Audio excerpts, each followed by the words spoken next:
Buenas tardes. A ver, tengo una pregunta aquí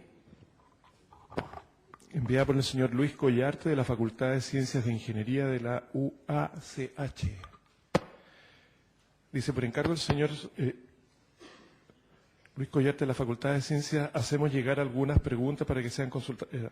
La primera pregunta, para Cristiano, tiene que ver con suelo.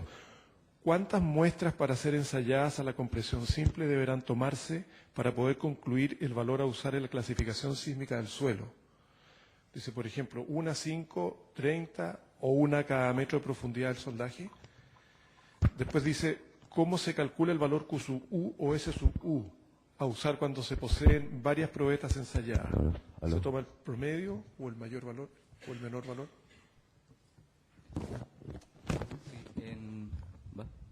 ¿Se escucha? Sí. No mucho. A ver, el tema del número de valores a considerar en el cálculo de Q sub U o S sub U, los valores que están acompañando al valor de BS30 en la tabla, en primer lugar, se debería mantener lo que es la práctica de la norma anterior. Si la práctica, digamos, de las oficinas con experiencia en este tema era usar un valor promedio aritmético, era ocupar el valor menor o algo de ese estilo, eso no está en cuestión en esta versión del decreto, porque el fuerte está puesto en el tema de BS30. Ahora, en líneas generales, el uso de valores de Q sub U y S sub U, que en general está restringido a suelos más bien arcillosos o bien roca, que son condiciones media extremas, en general, el perfil de B sub S en profundidad debería dar información respecto a la estratificación, ¿sí?, a distintas estratificaciones, por ejemplo, de suelo arcilloso con sus espesores, y en general, la práctica, por lo menos internacional, para efectos de promedio, es ponderar de acuerdo a los espesores los valores de los Q sub U estimados para cada estrato representativo del perfil. Eso es. ¿Alguna duda? Denise.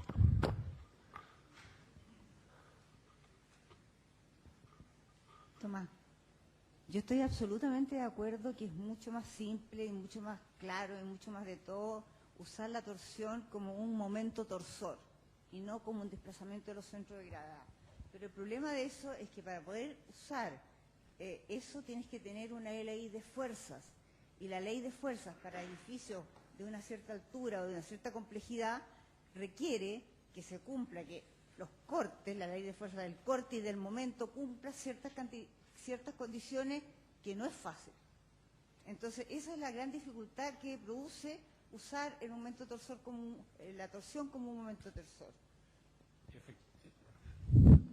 Tienes toda la razón, y yo creo que una de las razones por las cuales esto es tan discutido. Ahora, la norma 96 establece que la fuerza es el diferencial del esfuerzo de corte, solamente.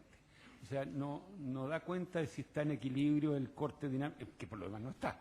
El corte dinámico y el momento dinámico no son estáticamente compatibles. Pues si tú generas los momentos a partir de los cortes combinados, obtienes un momento mucho más grande que el momento dinámico. Y si obtienes fuerza a partir de los momentos, llegaría a fuerzas mucho más pequeñas que las del corte. O sea, ahí hay una ambigüedad. La norma la ha salvado diciendo que se usa el diferencial de corte, pero es una arbitrariedad. Por eso que yo creo que el tema de la torsión accidental debe ser revisado, y probablemente Newmark o Arturo Arias, tenía razón cuando decía, saquen esta disposición porque lo único que hace es complicar las cosas, y pongan un coeficiente, 1,1, 1,2, 1,05, en fin, un parámetro que dependa de algunas otras características y que amplifique toda la ley de esfuerzos.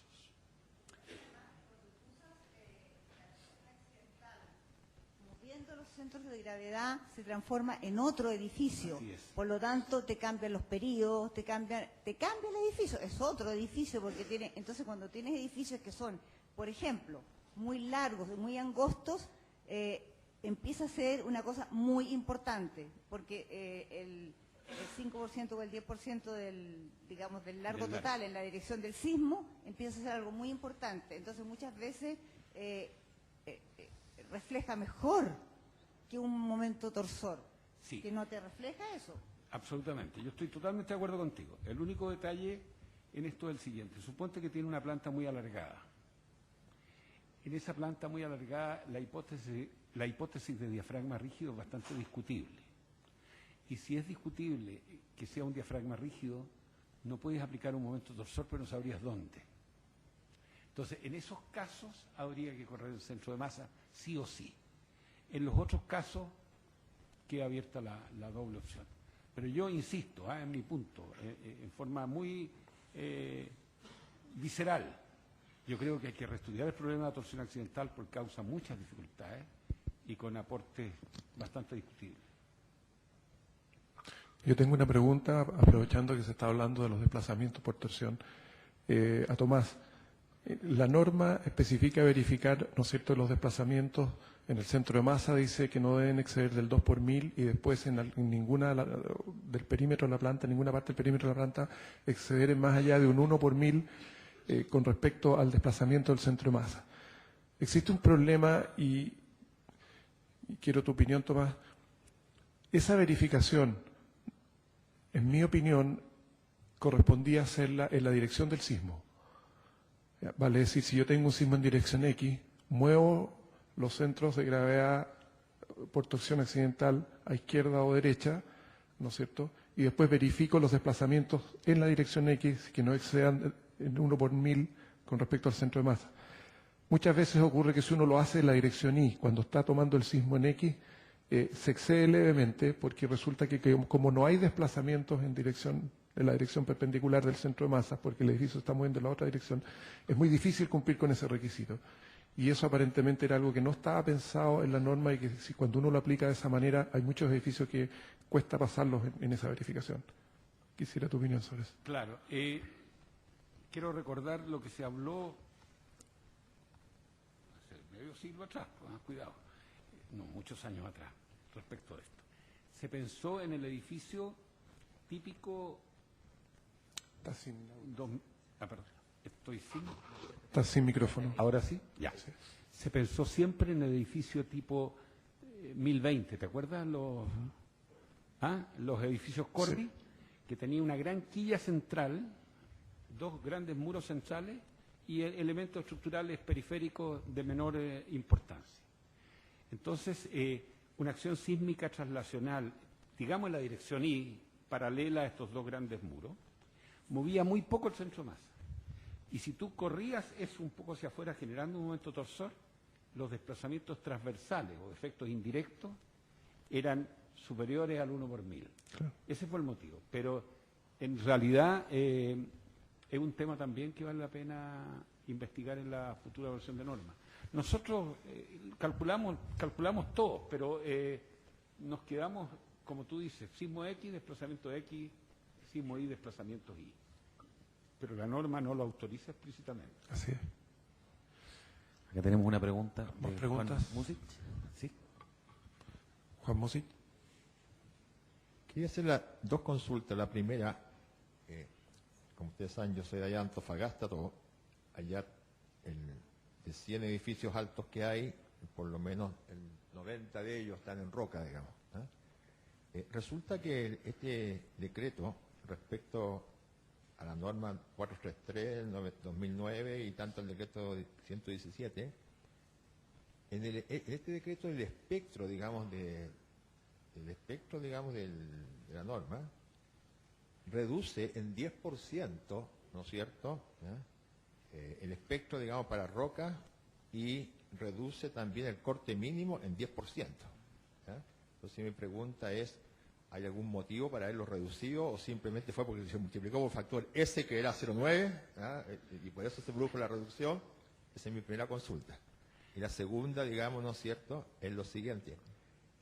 ¿Por qué en ninguna parte en la clasificación de suelo se habla de porcentaje de sales? Lo digo eso por lo siguiente, no vaya a ser, porque no es cierto, una norma cuando es aplicada por gente que con experiencia todo no hay problema, pero también es aplicada por otro tipo de gente, digamos, en ese sentido. No vaya a ser que algunos puedan entender que el suelo cementado entonces es un suelo tipo APO, y tenemos un porcentaje de sales como de roca salina, digamos, que hay en Antofagasta. Entonces, esas dos consultas quería hacer. La segunda tiene nombre y apellido. La primera es a Rodolfo Saragoni, que no está. Y si se la hace a Rafael, te va a encontrar una sorpresa. Pero yo le cedo la palabra a Rafael. ¿Por qué razón se multiplicó por 0,9? Carril nomás. No hay ninguna razón. ¿No? Como comentaba Tomás en su presentación, desgraciadamente no tenemos los datos porque ya tenemos los registros sísmicos disponibles, pero todavía no están clasificadas las estaciones geotécnicamente y para hacer un análisis espectral hay que separar, ¿no es cierto?, justamente los suelos en grupo 1, 2, 3, 4. En la norma del año 96, básicamente un trabajo que hizo don Arturo, digamos, yo creo que tomó en cuenta algunos trabajos que habíamos hecho nosotros también de evaluación de ordenadas espectrales. Básicamente la forma espectral de la norma chilena en el suelo 1 y el suelo 2 es casi exactamente un promedio de los espectros chilenos que se tenían para suelos 1 y 2. O sea, yo diría está bastante razonable. Para suelo 3, da las formas que adoptó don Arturo, que es esa forma de cociente de polinomios que viene de Canay, Tajimi y otra gente que ha usado eso para formas espectrales, contrario al plató horizontal de Newman, como tienen los espectros de desplazamiento de los decretos. El espectro 3, al usar esa forma, como que se dispara un poco para arriba. Entonces, los argumentos para corregir los espectros podrían ser, ¿no es cierto?, de que el evento del 27 de febrero del 2010 fue más intenso que la experiencia que teníamos. En ese caso, de acuerdo a mi criterio, deberíamos haber dicho, bueno, corrámonos del valor medio paralelamente para arriba en todo. O sea, el 0,9, 1, 1,05, 1,2 y 1,3 no tendría ningún sentido, debería haber sido incluso al revés, porque ya el suelo 4 estaba mucho más grande de lo que debía ser, digamos, porque además, para esa época, y todavía, no existen suelos 4 acá donde tengamos datos de instrumentos. Entonces, en esa época se usaron algunos datos de Japón y de otras partes, digamos. O sea que realmente la decisión de estos factores S que se multiplicaron, yo diría en este momento es carril. A mí me habría gustado más que hubieran dicho, mire, multipliquemos todos por 1,2, por ejemplo. Bueno, es que por eso no hay ninguna razón para que baje, no hay ninguna razón para que baje. ¿Por qué va a bajar, digamos? O sea, estaríamos bajándonos del promedio de lo que había de registros chilenos hasta 1985 incluido. Y si este evento fue más fuerte, no debería haber bajado, sino que debería haber sido multiplicado por 1,1. A ver, yo quiero hacer un comentario, quiero sobre el punto este. En el Comité de Calibración, que fue el que tenía la misión de hacer esta nueva proposición con los espectros anteriores al terremoto, se llegó a la conclusión de que el suelo, sobre todo los suelos malos, no estaban muy bien calibrados y había que levantar un poco ese valor. Y es por eso que se adoptó un valor mayor que 1. Ya. La decisión de adoptar un valor 1 para el ex suelo 2 y beneficiar a la roca fue algo que no se logró discutir porque se implementó, yo diría, en las últimas 24 horas antes de presentar el documento. O sea, efectivamente fue algo que salió muy en el último minuto porque teníamos un plazo perentorio que había que presentar el documento. O sea, algo de razón tiene Rafael, pero... algo, algo. Bueno, Cristian. Sí, una cosa muy cortita para responder el tema de los suelos y rocas salinas, digamos. Tratamos de evitar en la redacción de la clasificación de suelos en caer en casos particulares. Tratamos, ¿sí? Porque Chile tiene una geología muy interesante, digamos, y que da para efectivamente hacer casi un capítulo aparte por cada tipo de suelo. El caso de suelos que tienen alto contenido de sal y que por lo tanto se ven muy afectados por ejemplo, cambios de humedad o cosas de ese estilo, se dejó sencillamente con la idea de suelos colapsables, que en el fondo está en categoría cuando el contenido de sal es tal que ante cambios de humedad hay cambios de volumen importantes, ese suelo cae en categoría F, de hecho, está en la última lista de la tabla. ¿Okay? A ver, vamos, Denise.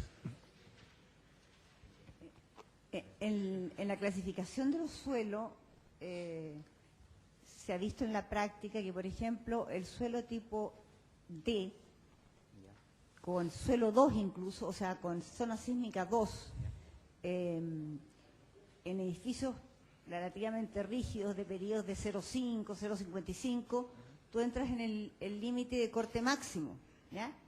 Y bueno, tienes problemas de que tienes que, ¿cómo se llama?, que confinar o no, eso ya no es problema, pero el problema son las fundaciones.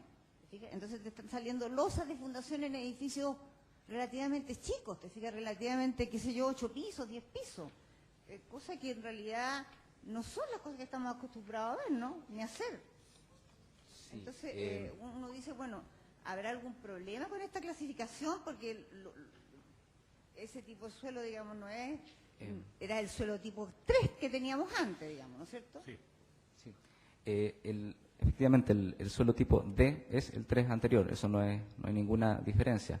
En términos de demanda, por aceleración o lo que sea, en verdad la clasificación no tiene mucho que hacer, honestamente. Pero tenemos dos aumentos, un 30% por un lado, ¿no es cierto?, y un S que subió a un 0,75 en vez de 0,55, o sea, hubo dos aumentos grandes y importantes, ¿se fijan? Entonces, en realidad, los esfuerzos subieron mucho. No, digamos, pero eso tiene más que ver con el tema espectral, si lo entiendo correctamente. No es por sacarme las balas, No, yo me refiero pero al en el fondo... espectro, ¿te fijas? El Sí. espectro se fue para arriba el corte máximo. Entonces, en los edificios de periodos bajos no tanto, en los periodos altos, ¿te fijas? Pero en los periodos bajos la cosa quedó... Una cosa que el cliente te mira con cara de loco, te volviste loca que me vas a poner en esa fundación, ¿te fijas? Perdón, yo quiero hacer un comentario ahí, Denise. En el grupo calibración hicimos un gran esfuerzo de ver que no salieran cosas inesperadas con los espectros que se estaban proponiendo. Reconozco que la mayoría de los edificios que se analizaron, que se evaluaron, eran en general edificios de periodo más largo que el que tú mencionas. Entonces, es muy posible que cuando uno empieza, y ya pasó la norma la norma anterior, digamos, después del terremoto del 85, que hubo una primera versión que hubo que recalibrarla, es muy posible que en este momento empiezan a aparecer en algún rango de periodos, en algún tipo de suelo, en alguna de la zona sísmica, algo anómalo o inesperado. Eso es importante que esa información se registre, se documente y después se la hagan saber a las personas o participen ustedes en los comités de tal manera que se puedan hacer las correcciones, las rectificaciones. O sea, como ya se ha dicho, pretender que esto es una norma definitiva está muy lejos de ser. De hecho, hay una serie de artículos dentro de la norma que se sacaron simplemente para que las cosas dieran como uno quería, pero que no tienen una justificación teórica clara. Sí, me llegó una pregunta aquí que dice lo siguiente. ¿Cómo afecta al análisis no lineal la existencia de dos espectros, uno de aceleración y uno de desplazamiento, que no son compatibles entre sí? ¿Quién puede responder eso? Tomás, tal vez. Sí. Me imagino que se está refiriendo a un análisis en que entre el espectro, por lo tanto, un análisis no lineal estático equivalente, que es lo que se conoce como procedimiento demanda-capacidad. Efectivamente, debieran ser consistentes para poder generar del uno el otro, pero muchas veces en estudios específicos de riesgo sísmico han llegado espectros diferentes. Nosotros hemos tenido, ¿te recuerdas, Jorge? De esta firma Walt Silva, se llama, americano, espectros diferentes. Y la sugerencia era que se dibujara en el espectro en formato AD, que es aceleración, desplazamiento, punto a punto. O sea, para un mismo periodo, ¿cuánto es el S sub A y cuál es el S sub D? O sea, se puede hacer. Lo que pasa es que tiene una elegancia bajísima, ¿eh? Parece casi una ordinariedad, pero se puede hacer. Ahora, ¿no será que, perdón, yendo sobre lo mismo, ¿no será que esto se puede interpretar en el fondo, la existencia de dos espectros, podríamos decir que el de aceleraciones más bien corresponde a un terremoto de servicio y el de desplazamiento podría corresponder al máximo creíble? Mira, porque conceptualmente no lo son, está claro, pero si estamos en el fondo diseñando para un terremoto al cual lo dividimos por R, que el R tiene que ver con reconocimiento de que la estructura va a incursionar en un rango no lineal, ¿no es cierto? Pero uno podría mirar eso desde otra perspectiva, en la medida en que estamos diseñando para una respuesta elástica dividida por algo, ¿ya? En el fondo estaríamos diseñando para un terremoto de servicio, ¿ya? Así es. Sin asumiendo que no va a haber incursión elástica, que es otro enfoque que uno podría darle a un mismo problema. Claro. ¿No es cierto? Y el desplazamiento máximo que está en la norma podría corresponder a un terremoto último, que es cuando uno empieza a verificar cómo quiere el comportamiento de la estructura y desde ese punto de vista cómo tiene que confinarla. Exacto. Mira, en el estudio de la interacción entre la ductilidad global, el factor R y el período, lo comenté ayer contigo, te recordarás, hay un trabajo de recopilación de investigaciones que hizo Bertero con Miranda, y uno de los aportes más reconocidos por ellos fue precisamente uno de Rafael con Pedro Hidalgo y Ernesto Cruz, en que proponen una ley que determina el factor R en función del período y de la ductilidad, que parte en 1 hasta un T sub 0, que es cuando decae el espectro de aceleraciones, y luego un plató a la altura de la ductilidad. ¿Estoy en lo correcto? Con ello se origina que la aceleración, el espectro de aceleración inelástico es igual al elástico dividido por R, y el espectro de desplazamientos inelástico es mu partido por R por el de desplazamiento elástico. O sea, lo que te dije antes de encontrar cada punto por doble coordenada puede seguir haciéndose. O sea, tú podrías, a pesar de la inconsistencia de los dos espectros, generar diagramas de demanda en formato AD para distintos niveles de ductilidad global. Okay.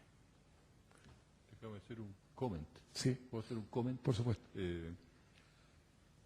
A ver, el R entra a tallar, digamos, como explica Tomás, porque estamos pasando de elástico a inelástico y haciendo un cambio, ¿no es cierto?, de las ordenadas espectrales. Pero respecto a lo que tú comentabas al principio, a un distinto nivel de amenaza, en rigor el espectro no necesariamente es proporcional a la amenaza.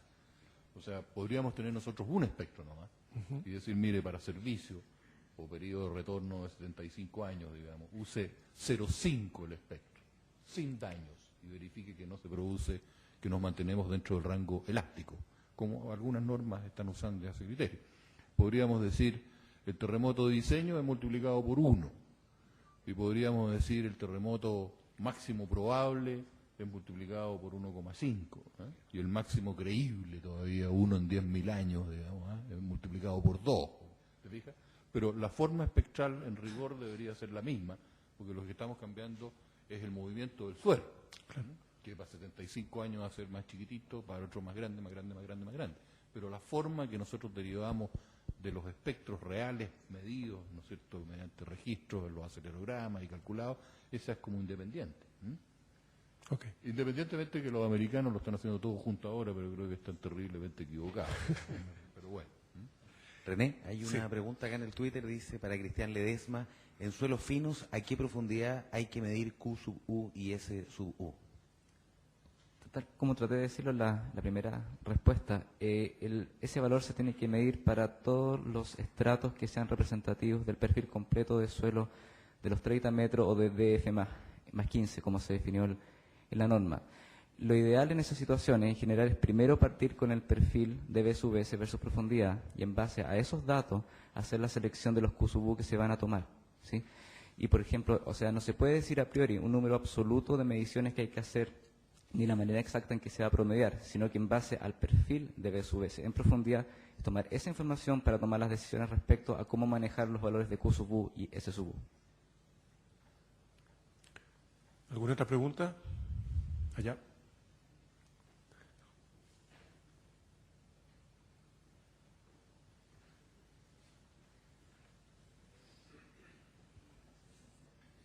Aunque sé que este seminario es para la norma sísmica de edificios, quizá un comentario o una inquietud por la norma sísmica de industrias, de estructuras industriales, porque al cambiar la clasificación de suelo previo a este decreto y previo seguramente al anterior, la clasificación de suelos en la norma industrial era la misma que en la norma sísmica de edificios. ¿Ya? Sé que igual puede funcionar de dos maneras, pero hay quizá una inconsistencia en ese sentido y quizá a futuro debiera en la norma industrial incorporarse eso o quizás hacerse alguna compatibilización entre ambas normas. Sé que no es el tema a lo mejor de este seminario, pero sí queda eso planteado. Sí, yo creo que la pregunta es muy pertinente y tiene varios frentes de respuesta.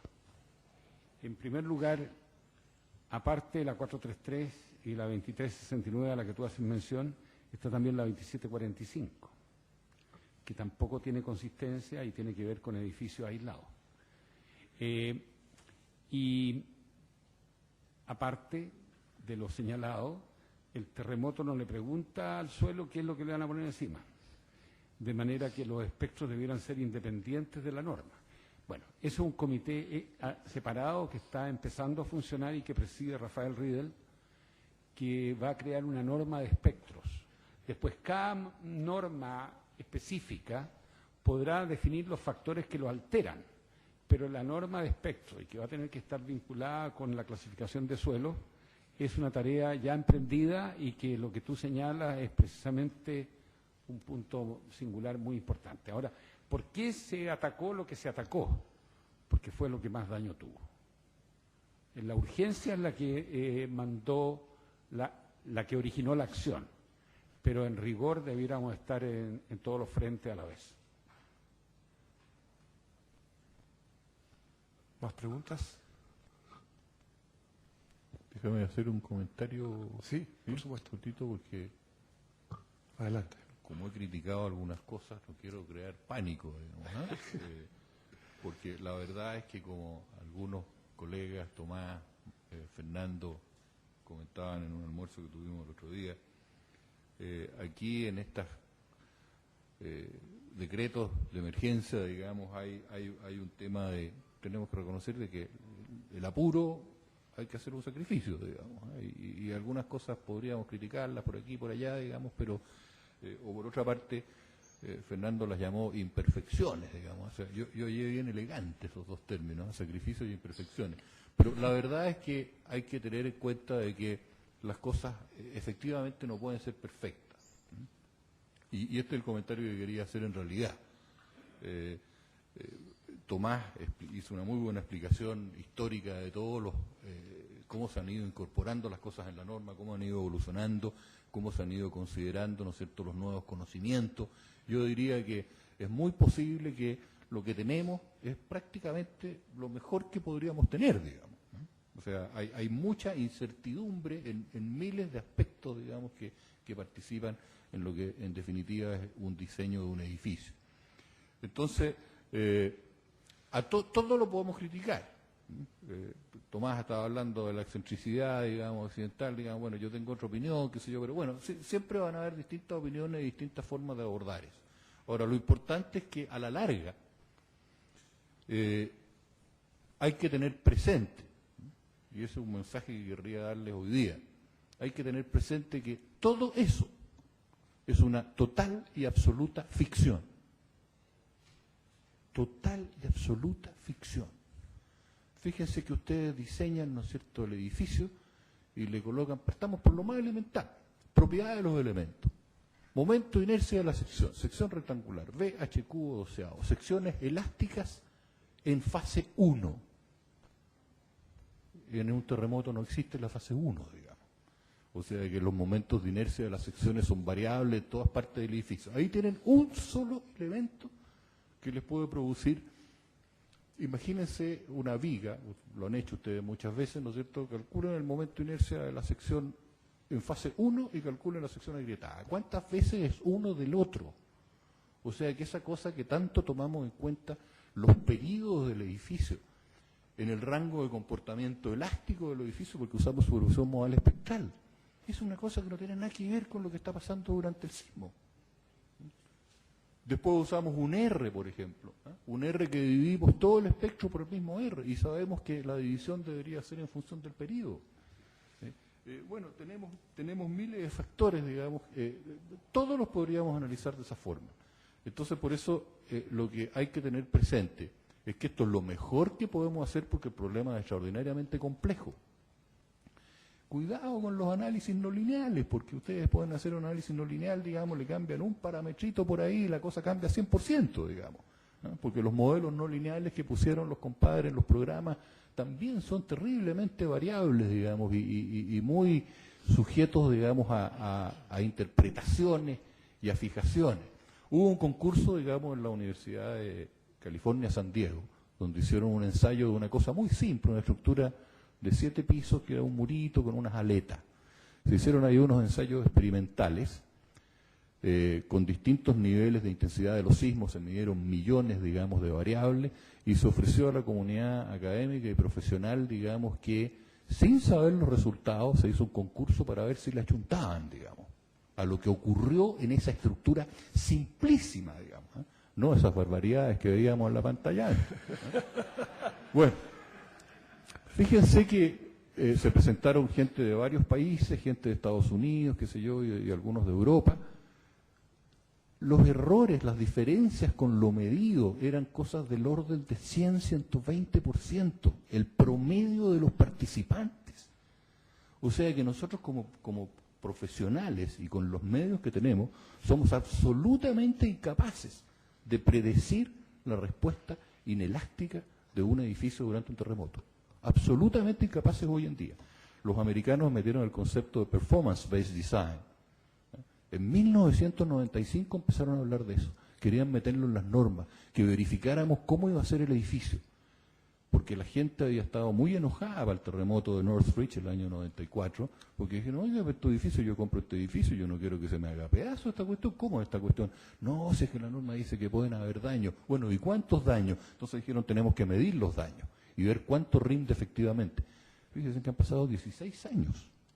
Todavía no puede estar eso en una norma porque somos incapaces. Lo más que podemos hacer es a lo mejor el pushover en una dirección para tener una idea del rango de comportamiento. Entonces lo importante para este es el mensaje. Todo esto es un conjunto de cosas con mucha lógica, pero totalmente ficticias comparado con lo que es la realidad durante el terremoto. Entonces lo importante es que el ingeniero estructural tenga mucho miedo. Y cuando tiene miedo, dice, no, esa porquería no puedo hacerla. Solución que yo he propuesto, pero no me han hecho caso, porque hay algunos compañeros acá, colegas, que dicen, no, si cuando la cosa es irregular la arreglamos, la estudiamos bien, digamos que se ve. Yo dije, debemos poner en la norma, y tomo las palabras de Tomás cuando hablaba de nuestro enemigo, digamos, el inmobiliario, el dueño del negocio, por ahí veo unos inmobiliarios, así que no voy a hablar mucho. Yo dije, pongamos en la norma un factor de irregularidad. ¿Qué dice el factor de irregularidad? Si no se cumplen ciertas cosas, que los muros son continuos, bla, bla, bla, bla, bla, bla, bla, bla, multiplique por 1,25. Castigo para el arquitecto. Entonces, cuando venga el arquitecto con su mono, y yo le diga, no, esta cuestión no se puede hacer. Compadre, eso no se puede hacer. Porque resulta que el arquitecto no da la pega. Po. Entonces voy y lo acuso al inmobiliario. Y cuando el inmobiliario sepa que va a costar 25 más, le va a decir al arquitecto, oye, compensen esta cuestión, pónganse de acuerdo. Bueno, Oye,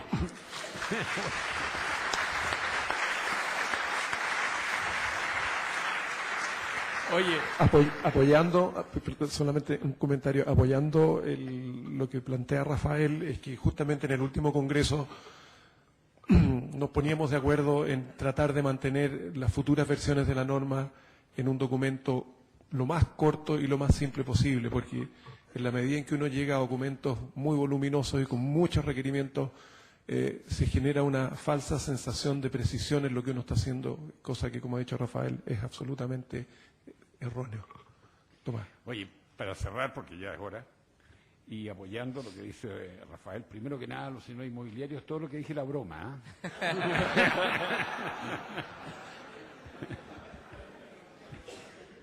En segundo lugar, contar que Niels Bohr, que fue, digamos, uno de los genios de la mecánica cuántica, tiene una frase extraordinaria que dijo: todas las predicciones son inseguras, sobre todo si se refieren al futuro. Y la tercera es que en los años 40 en París se hizo un concurso para encontrar el mejor imitador de Chaplin. Y Chaplin salió segundo. Bueno, con esto estaríamos dando por concluido este foro. Quiero agradecer primero que nada a todos ustedes por la asistencia y el interés, por las preguntas que han hecho, y también a nuestro expositor Tomás Gendelman y a nuestros panelistas Rafael Riedel y Cristian Ledesma. Muchas gracias.